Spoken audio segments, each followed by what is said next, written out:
The stars had always seemed peaceful to Park. For 30 years, humanity had known they were not alone in the universe.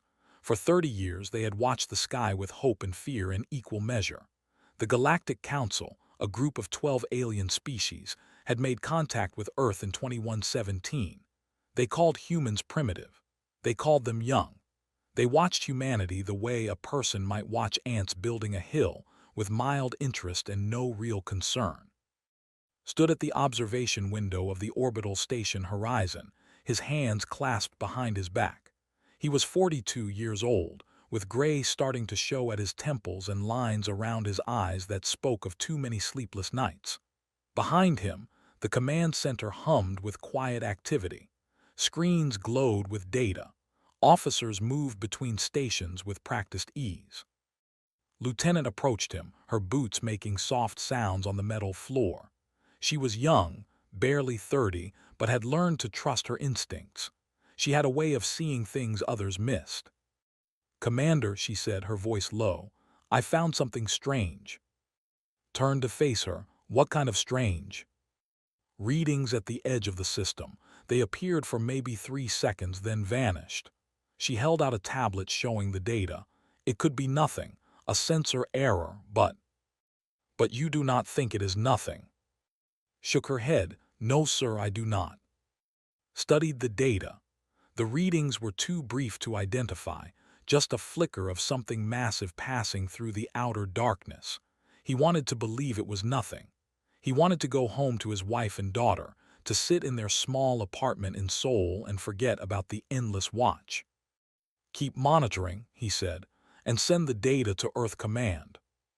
2 hours later, the sky fell. They came without warning. Their ships were black against the stars, shaped like blades, cutting through space with terrible speed. They had been expelled from the Galactic Council 300 years ago for their endless wars of conquest. The Council thought they had retreated to the far edges of the galaxy. The Council was wrong. The first plasma bombardment hit Seoul at 3:47 a.m. local time. Watched it happen on the station's main screen. Watched the city where his wife and daughter slept transform into a pillar of white fire. His knees went weak. His heart stopped beating for what felt like a lifetime. "No," he whispered, then louder screaming, "No." Tokyo was next. Then, 3 cities home to 50 million people erased in less than 10 minutes. The station shook as fighters engaged the orbital defenses. Alarms screamed. Officers shouted orders. Stood frozen, staring at the screen at the burning wound where Seoul had been. Grabbed his arm. "Commander, we have to move." Her voice pulled him back. He was a soldier. He had a duty. His grief would have to wait. "All stations battle positions," he commanded, his voice steady even as his soul crumbled inside. "Launch all fighters. Get me a line to Earth Command." But Earth Command was gone. They had targeted military installations first. Governments fell silent. Cities burned. Humanity, which had spent 30 years hopping the galaxy, would welcome them, learned the truth in fire and blood. Far away, in a grand chamber floating among the stars, the Galactic Council watched. The 12 species sat in a circle, their forms as different as their worlds. Some had scales, some had feathers, some had shapes that human minds could barely understand. They watched the feeds from Earth with eyes that held no warmth. "They have returned," said the ambassador, his voice like grinding stone. "They attacked the human world." "As expected," replied the representative, her long neck swaying gently. "Humans were always vulnerable, too young, too weak, too divided among themselves." "Should we intervene?" asked another voice. Silence filled the chamber. Then, one by one, the representatives shook their heads. "Earth is lost," declared the council speaker. "We will not waste resources on a dead world. Mark the human territories as space. The matter is closed." And with that, the Galactic Council abandoned humanity to die. On the Horizon Station, fought for 3 days. His pilots flew until their ships broke apart around them.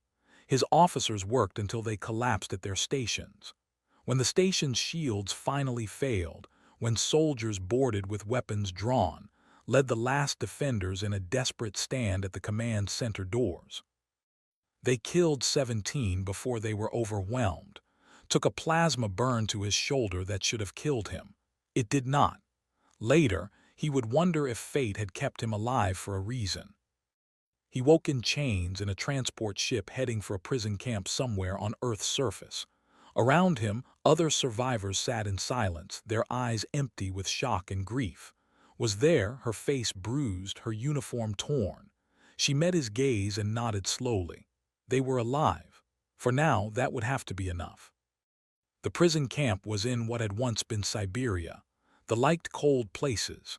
They worked their prisoners in mines, digging for minerals that Earth had once protected.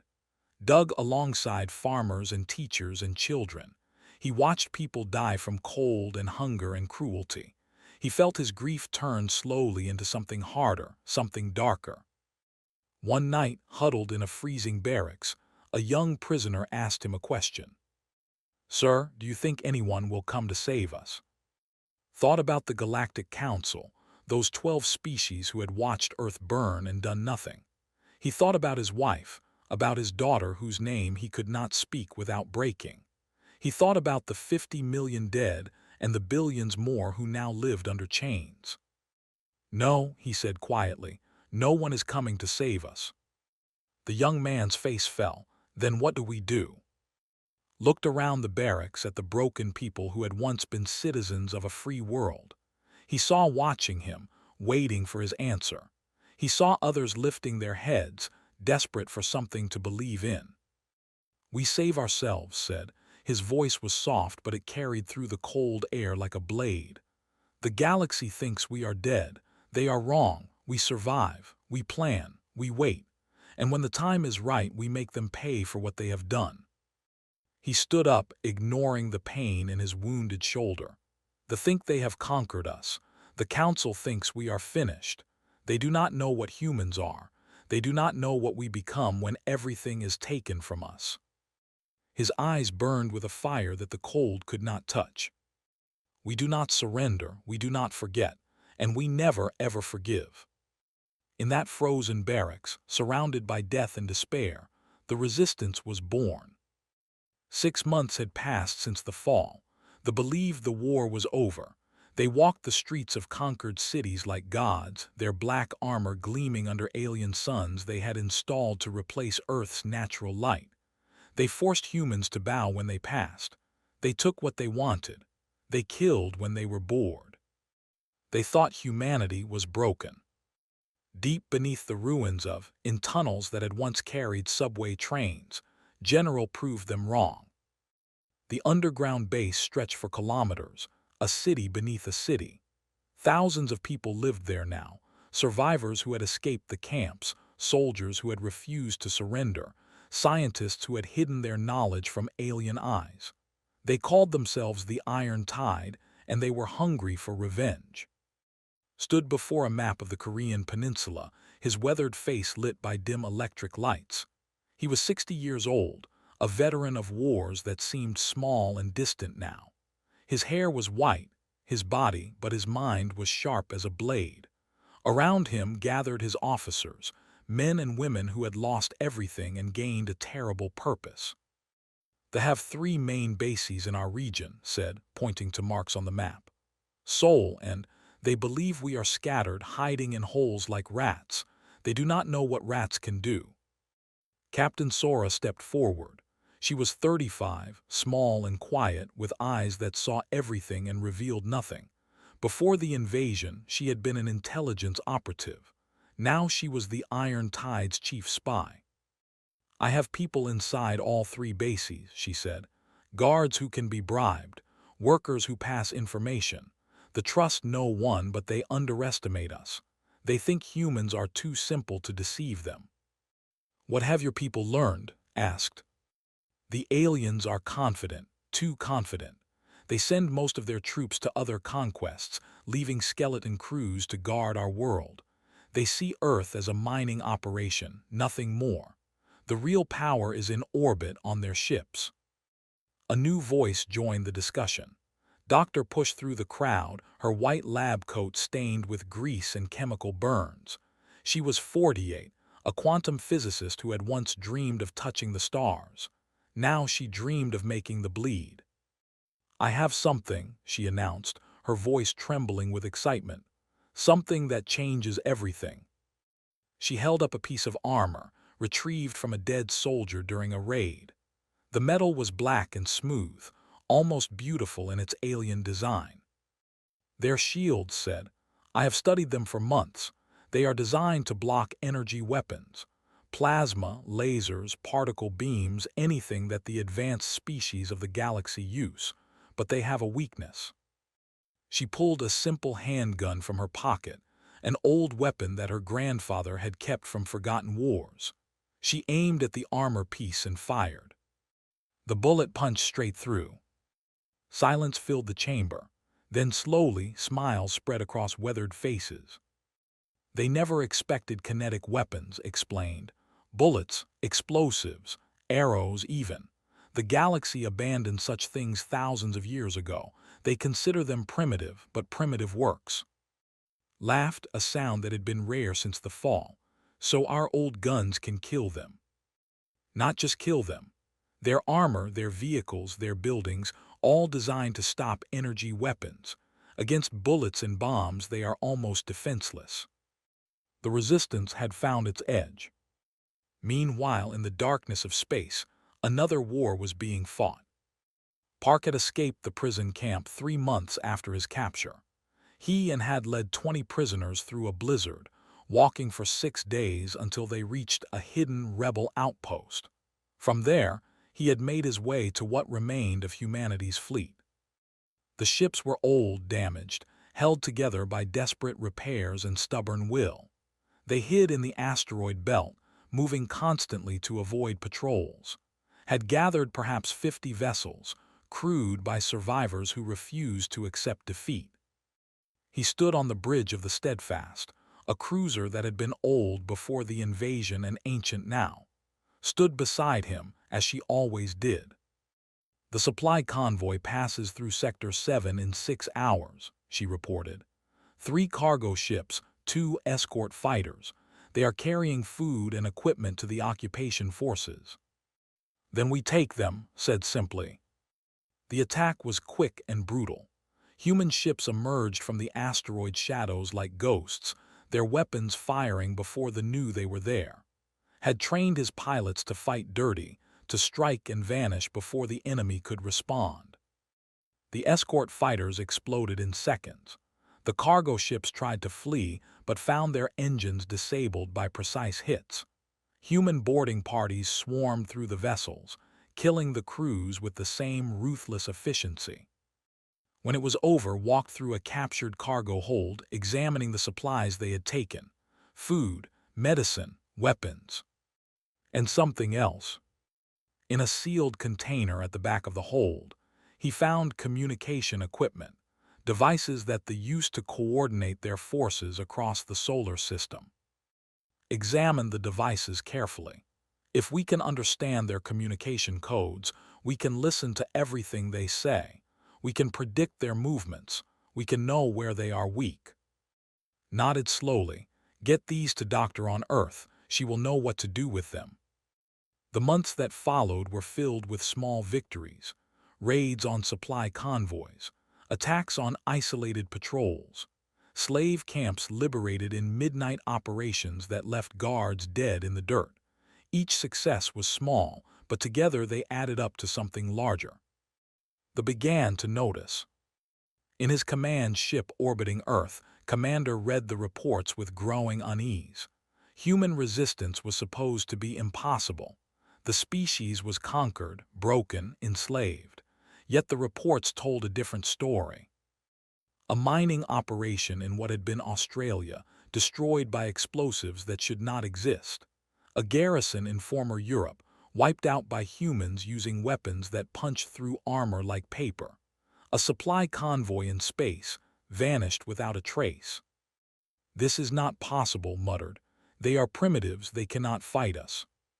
His advisor, a younger officer named, shifted nervously. "The humans are. Different, Commander. They do not accept defeat as other species do. When we conquered they surrendered within days. When we took the mining worlds, they negotiated peace within weeks. But the humans... The humans what? They keep fighting. We kill 10 and 20 more appear. We destroy a base and they build 3 more. It is as if our victories make them stronger. Dismissed the concern with a wave of his clawed hand. They are insects. We will crush them eventually. But deep in his heart, doubt had begun to grow. On Earth, the Iron Tide prepared for something bigger. Gathered his commanders in the deepest chamber of the underground base. Maps covered every wall. Data scrolled across salvaged screens. The air was thick with tension and anticipation. We have spent 6 months preparing, said, learning, growing, building our strength. But preparation means nothing without action. It is time to show what humans can do. He pointed to a mark on the map. Their main communication hub for this hemisphere is located in what was once Geneva. If we destroy it, they lose the ability to coordinate forces across half the planet. Sora nodded. My people can get us inside. They use human slaves to maintain the facility. We have friends among them. And once we are inside, an officer asked. Smiled, a dangerous expression on her gentle face. I have built something special. A virus that will spread through their computer systems. It will not just destroy the hub, it will disable their orbital defense grid. For exactly 17 minutes, their ships will be blind. 17 minutes. In 17 minutes, fleet could strike. In 17 minutes, the war could change. Looked around the chamber at the faces of his people. They were tired, haunted by losses that would never heal. But in their eyes, he saw something that they would never understand. Hope, rage, and an absolute refusal to die quietly. Send word to Commander, ordered. Tell him to prepare his fleet. In 3 weeks we strike. In 3 weeks Earth fights back. The message traveled through hidden channels, bouncing between secret transmitters, carried by brave messengers who risked death with every step. When it reached flagship, when he read the words that had sent, he felt something shift inside his chest. For 6 months he had survived on hatred alone. Now finally he had something more. He had a plan. All ships, broadcast to his hidden fleet, prepare for war. The time has come to remind the galaxy who we are. In the darkness of space and the depths of Earth, humanity prepared to rise. The night before the attack, Captain Sora prayed for the first time since she was a child. She knelt in a dark corner of the underground base, her hands pressed together, her eyes closed. She did not know if anyone was listening. She did not know if the universe cared about the fate of one small species on one small world. But she prayed anyway, because she needed something to hold on to. Tomorrow, she would either free her world or die trying. The journey to Geneva took 3 days. Sora traveled with a team of 6, moving through abandoned highways and hidden paths, avoiding patrols with skills learned through bitter experience. They carried no weapons that could be detected, only small knives and the virus device that Doctor had built, disguised as a simple worker's tool. The communication hub rose from the ruins of the old city like a black needle pointing at the sky. Ships circled it constantly, and guards patrolled every entrance. But humans worked inside, slaves who kept the machines running, and among those slaves were Sora's people. A woman named Han met them at a service entrance, her eyes hollow from months of captivity, but her hands steady as she led them through maintenance corridors. The main control room is on the 7th level, whispered. 2 guards at the door, 6 technicians inside. They do not expect trouble. They never expect trouble from us. Sora nodded. When we begin, get everyone out. Workers, prisoners, anyone human. We have 17 minutes before everything changes. 17 minutes, repeated. I understand. They climbed through ducts and crawled through spaces meant for cables, not people.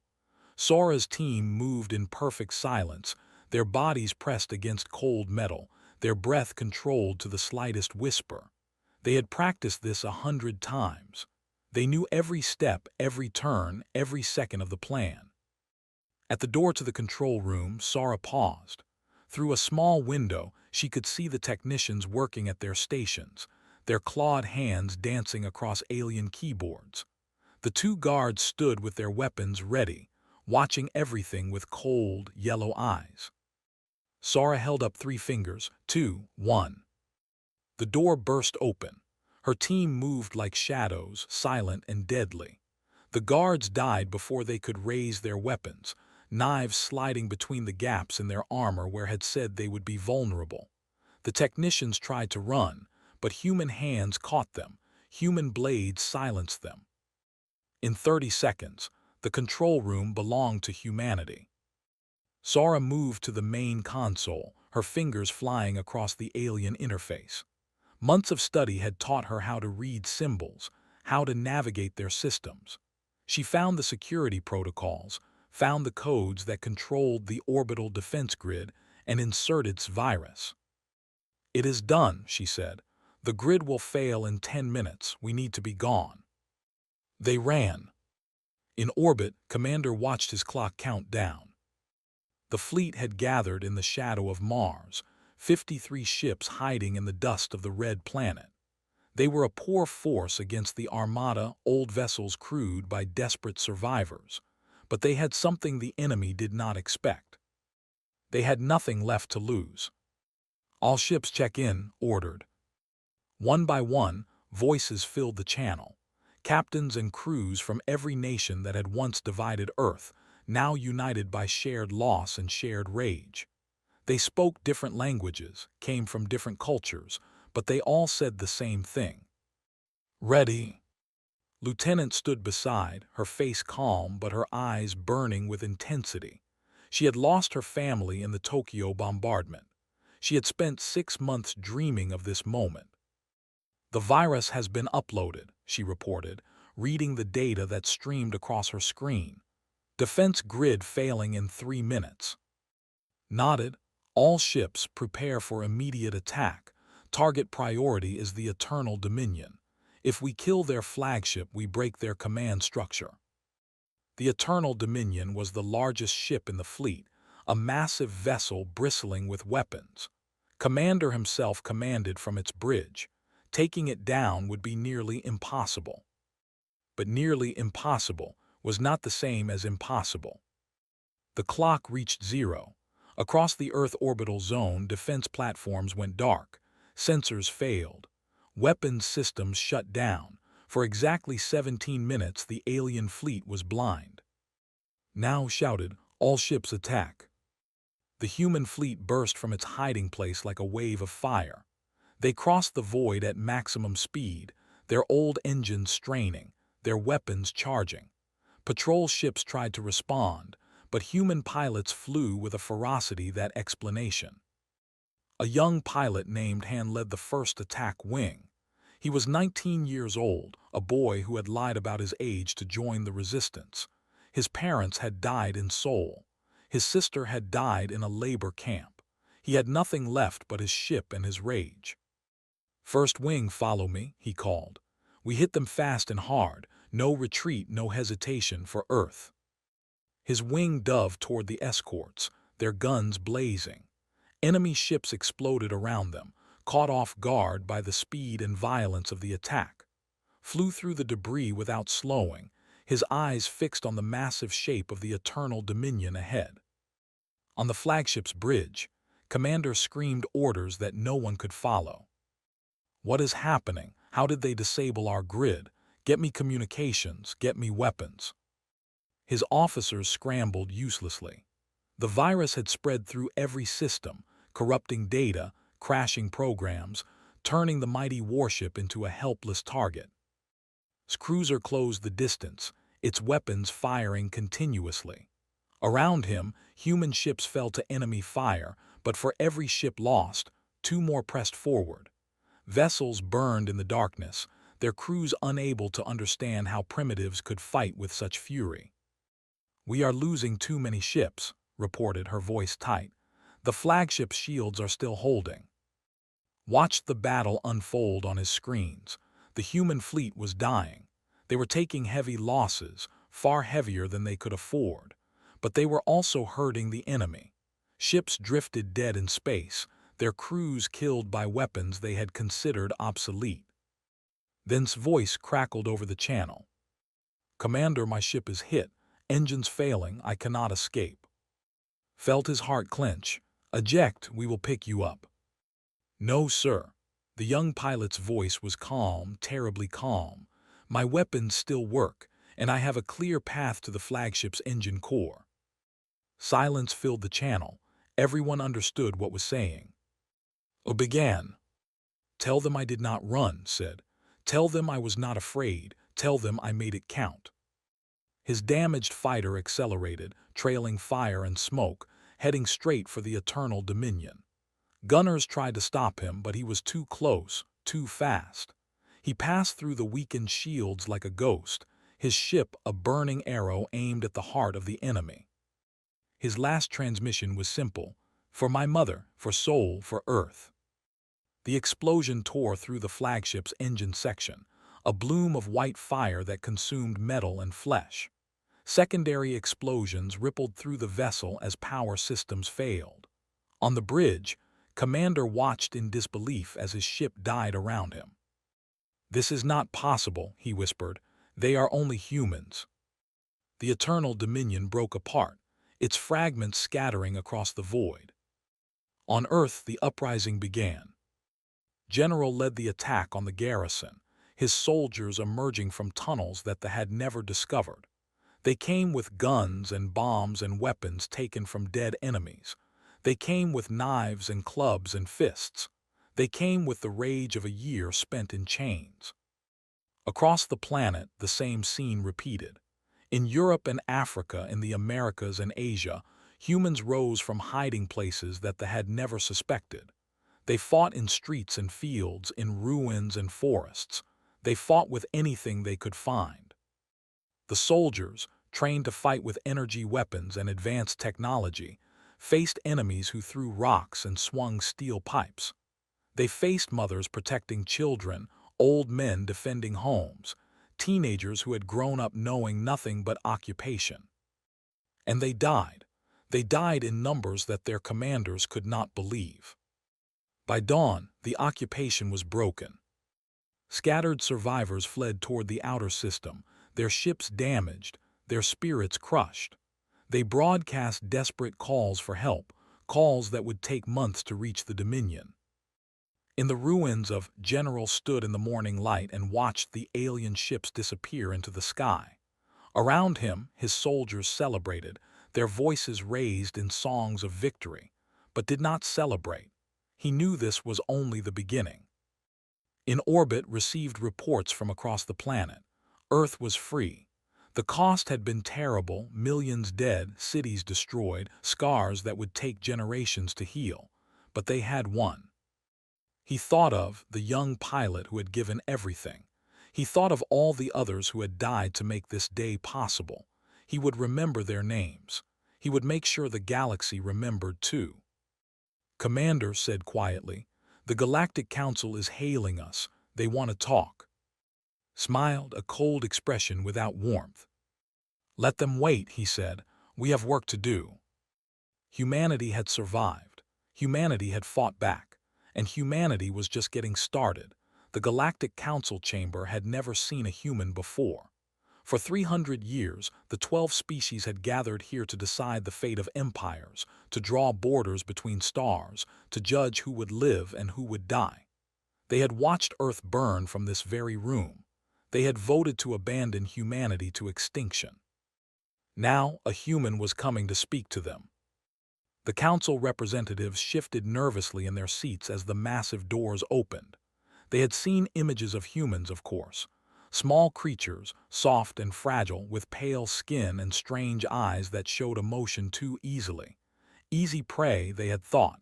Simple victims. They were not prepared for what walked through those doors.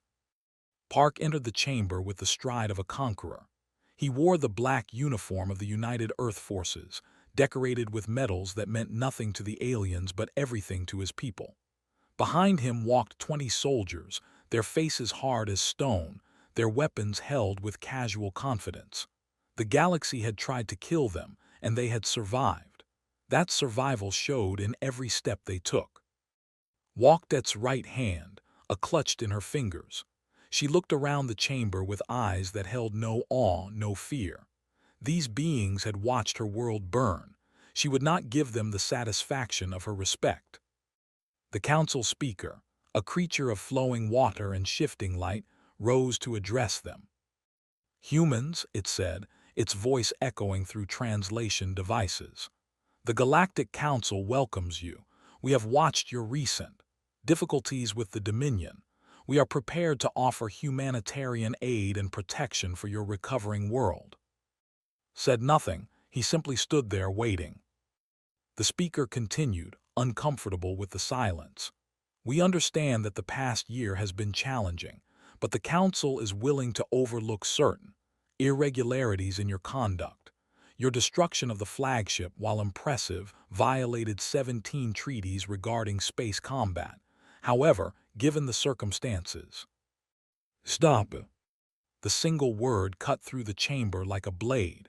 Every representative fell silent. Stepped forward. You speak of aid, you speak of protection, you speak as if you have something to offer us. He paused, letting the words hang in the air. You have nothing we want. The ambassador, a massive creature of stone and crystal, made a sound like grinding rocks. You forget yourself, human. The Council has guided this galaxy for. Without our support, your species will not survive. Will not survive, laughed a sound without humor. We have already survived. We survived your abandonment. We survived the invasion. We survived while your council sat in this chamber and declared us dead. He turned to and nodded. She activated her, and suddenly the chamber's screens flickered to life. Images appeared, Seoul burning, Tokyo in ruins, reduced to ash, bodies in the streets, children crying in the wreckage, slave camps where humans worked until they died. 53 million people died in the first day, said, his voice steady but cold. My wife was one of them. My daughter was one of them. They burned while they slept, never knowing why the sky had turned to fire. The images changed. Mass graves, prisoners in chains, soldiers executing humans for the crime of existing. Over the following year, another 100 million died. In camps, in mines, in experiments that your advanced species considered too primitive to stop. The representative looked away, unable to meet eyes. And where was the Galactic Council? Asked, his voice rising. Where were the 12 great species who claimed to guide this galaxy toward peace? You were here, watching, voting to do nothing, declaring us a lost cause. He walked toward the council speaker, and the creature actually flinched backward. You abandoned children to die. You left our elderly to be worked to death. You watched an entire species face extinction and decided we were not worth saving. Silence filled the chamber. We saved ourselves, continued. We rebuilt our fleet from wreckage. We armed ourselves with weapons you considered primitive. We learned to fight in ways you never imagined. And we broke the occupation without a single ship from your council, without a single soldier from your worlds. He stood before the council now, a single human facing the powers that ruled the galaxy. We did not come here to ask for aid. We did not come here to beg for protection. We came here to deliver a message. The screens changed again. Now they showed human warships, not the old vessels they had used in the liberation, but new ships, sleek, powerful, armed with weapons that combined human innovation with stolen technology. This is the Vengeance, said, showing them a massive warship that dwarfed anything in the human fleet before. We built it in 6 months from reverse-engineered technology. It is the first of 30 vessels in our new fleet. In a year, we will have 100. The representatives murmured among themselves, their earlier confidence fading. Humanity does not need your protection, but the Dominion needs protection from us. His voice hardened to steel. We are going to hunt them, every world, every fleet, every colony. We will not stop until the Dominion is ash and memory. You cannot declare war on an entire empire, the ambassador protested. They control 200 systems, their fleet numbers in the thousands. They also attacked Earth without cause and murdered 150 million people, replied. We do not care how big they are. We do not care how many ships they have. They will pay for what they did. The chamber doors opened again, and a new figure entered. Ambassador No walked with the calm confidence of someone who had negotiated across language barriers and cultural divides her entire life. She was 50 years old, with silver hair and sharp eyes that missed nothing. Distinguished representatives, she said, her voice smooth as silk. Allow me to translate the Supreme Commander's message into diplomatic terms. She stood beside, a perfect contrast to his warrior's bearing. Earth is declaring war on the Dominion. This is not a request for alliance. This is not a negotiation. This is a statement of fact. The war will happen whether the Council approves or not. She paused, looking around the chamber. However, the Council has a choice. You can join us, contributing ships and resources to a campaign that will remove a threat to galactic stability. Or you can stay neutral, watching from the safety of this chamber while humans do the fighting and the dying. And if we oppose this war, the speaker asked. Smiled, but the expression held no warmth. Then you will be remembered as the cowards who abandoned Earth and later tried to protect its destroyers.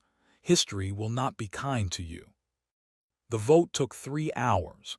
The council representatives argued and debated, their translators struggling to keep up with the rapid exchanges.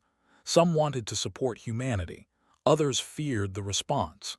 A few suggested trying to stop the humans entirely. That suggestion died quickly when pointed out that the vengeance could destroy every ship currently protecting the council station. In the end, 7 of the 12 species voted to ally with Earth. Despite their earlier bluster, were among the first to pledge support. They had seen the recordings of human soldiers fighting hand-to-hand with warriors and winning. They recognized strength when they saw it. The other 5 abstained, 2 frightened to oppose humanity openly, but unwilling to commit their forces to a war they might lose. The motion passes, the speaker announced, its voice subdued. The Galactic Council will provide military support for Earth's campaign against the Dominion. Nodded, then we have work to do. As he turned to leave, one of the abstaining representatives spoke up. Why, it asked. Why continue fighting? You have your freedom, you have your world. Why wage a war that will cost millions more lives? Stopped, for a long moment he said nothing. Then he turned back, and his eyes held something that made the representative shrink back in its seat. Because they think they can do this to any species they choose. Because somewhere in the galaxy, right now, another world is burning while they watch. Because if we do not stop them, no one will. He took a step toward the representative. And because they killed my family, they killed millions of families, they thought we would break, they thought we would surrender, they were wrong. His voice dropped to a whisper that somehow carried through the entire chamber. We are not fighting for territory. We are not fighting for resources. We are fighting because humanity does not forget. We do not forgive. And we do not let our enemies sleep peacefully. He turned and walked out of the chamber, his soldiers following behind. Ambassador remained for a moment, looking at the shaken representatives. I suggest you prepare your fleets, she said. The war begins in 30 days. Humanity will be leading the attack. Try to keep up. She left the chamber in silence, leaving 12 species to wonder what they had just witnessed. In the void of space, the vengeance waited. And inside its hull, humans prepared for the hunt. 2 years had passed since the fall of Earth. 2 years of blood and fire, of victory and loss, of a small species showing the galaxy what it meant to be human. The war had spread across the stars like a wildfire that refused to die. Admiral Park stood on the bridge of the Vengeance, watching the planet below through the observation window. Prime, the heart of the Dominion, hung in the void like a jewel of blue and green. It looked peaceful from here. It looked almost beautiful. It would not remain peaceful for long. "All fleets report status," commanded. The voices came in one by one. The First Fleet, 300 human warships armed with weapons that combined the best of human innovation and captured alien technology. The Allied Squadron, 80 vessels from 7 Council species who had finally understood that humans were not to be underestimated. The Liberation Force, ground troops from 4 worlds, prepared to descend on the enemy capital. Over the past 2 years, the campaign had been brutal and brilliant. Human admirals had learned to fight in ways that the galaxy had never seen. They did not follow the careful rules of engagement that older species had developed over. They improvised. They adapted. They did whatever it took to win. Vice Admiral stood beside, her face worn by years of war but her eyes still burning with determination. She had become the most feared tactician in known space, a woman who had turned the tide of a dozen battles with strategies that seemed insane until they worked. "They have pulled all their remaining forces to defend she reported. 2,000 ships, maybe more, the largest fleet they have ever assembled. "And we have 400, said quietly. 380 after the losses at the border, paused. It is not enough. "It will have to be enough," turned to face his officers. "We did not come this far to turn back.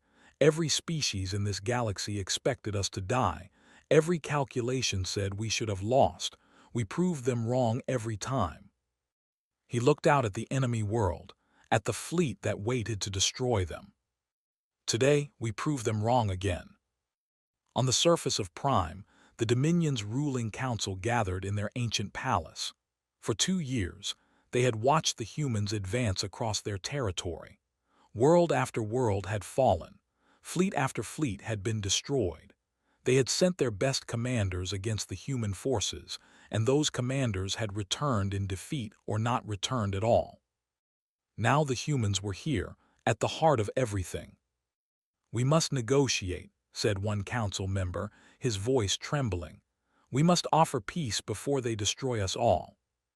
"Negotiate," snapped another. "They are primitives, savages. We will crush them as we should have crushed them 2 years ago. We tried to crush them. We failed. Again and again we failed." The argument continued, voices rising in fear and anger.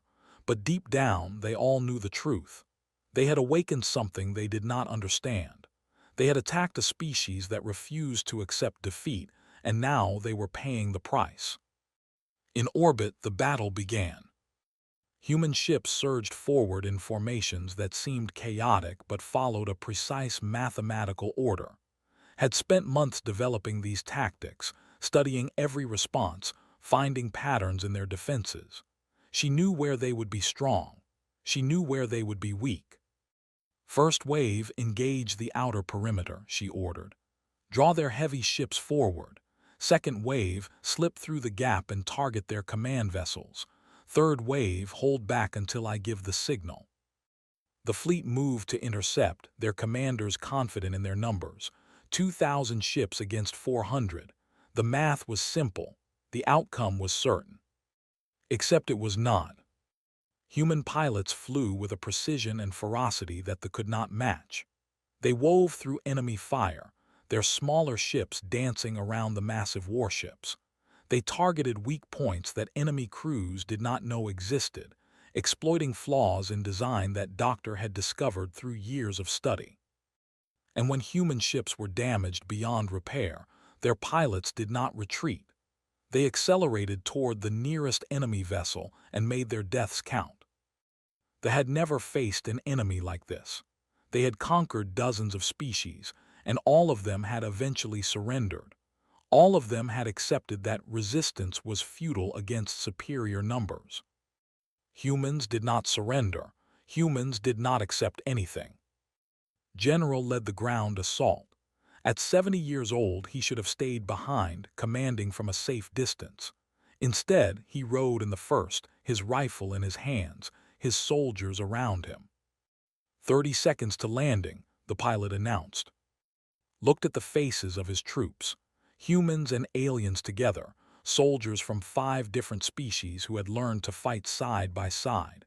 A year ago, some of these aliens had considered humans primitive. Now they followed human commanders into battle without question. Remember why we are here, told them. Remember the 50 million who died on the first day. Remember the camps and the mines and the graves. We fight for them today. We finish what they started. They hit the ground, and the doors blasted open.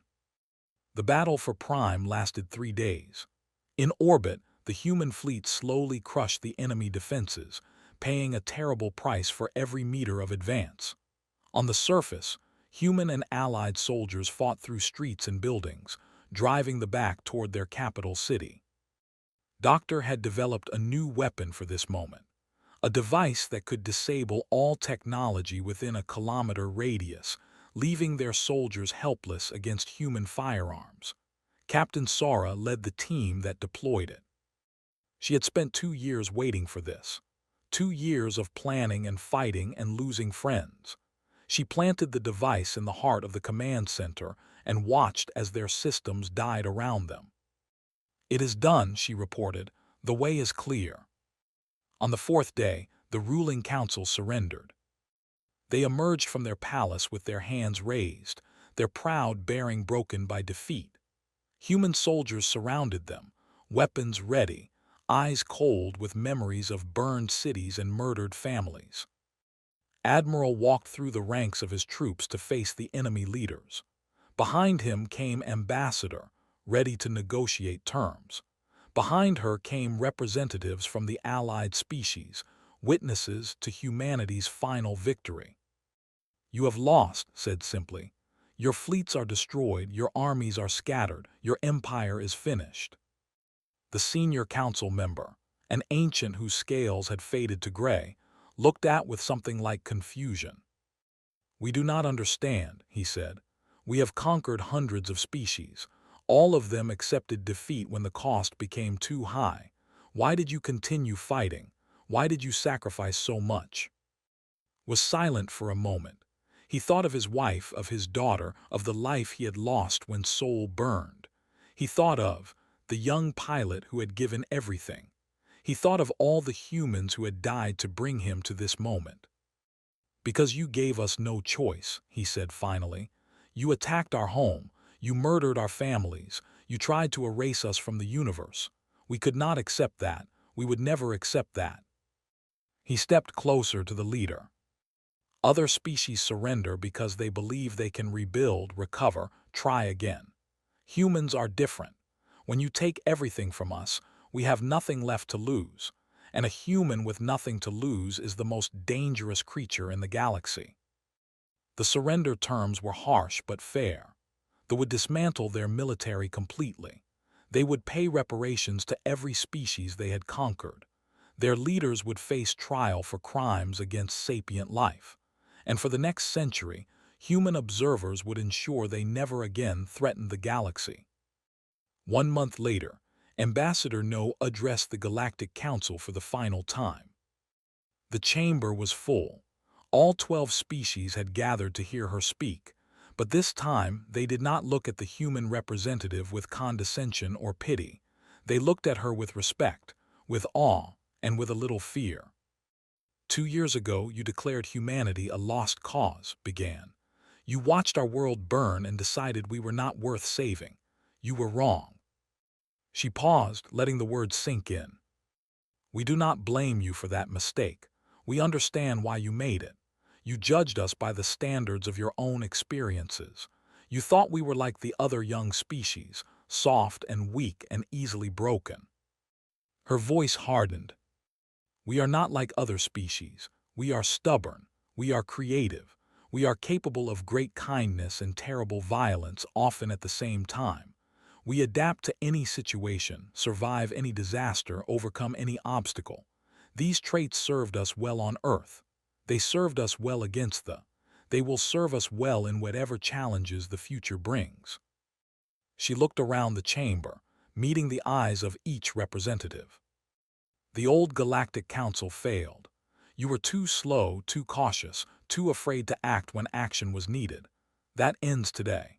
Humanity proposes a new order, a coalition of equals, where every species has a voice and no species is abandoned in their hour of need.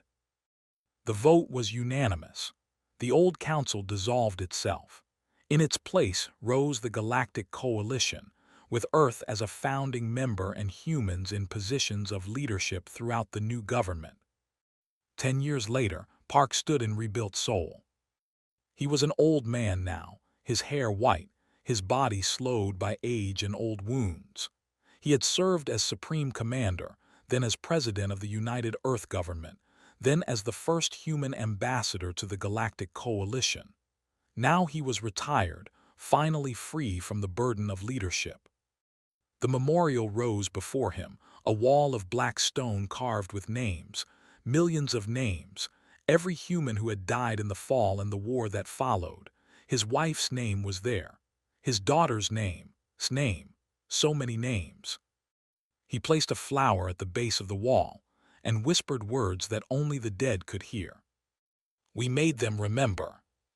Behind him, children played in a park that had once been a graveyard.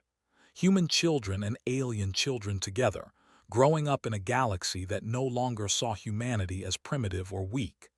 They would never know the fear of invasion, the horror of occupation. They would grow up free because their parents and grandparents had refused to surrender. Found him there, her own hair gray now, her eyes still sharp. "It is done," she said quietly. Nodded, "Yes, it is done." They stood together, two old warriors watching the future they had built. Above them the sky was clear and blue, unmarked by fire or fear. Humanity had survived. Humanity had fought back. And now humanity would lead the galaxy toward something better. Not because they were the strongest. Not because they were but because they had learned something that no other species understood. True strength was not measured in ships or weapons or territory. True strength was the refusal to give up, no matter the cost. True strength was standing up after being knocked down, again and again, until your enemies finally understood that you could not be beaten. The galaxy had learned that lesson. They would not forget it. And neither would humanity.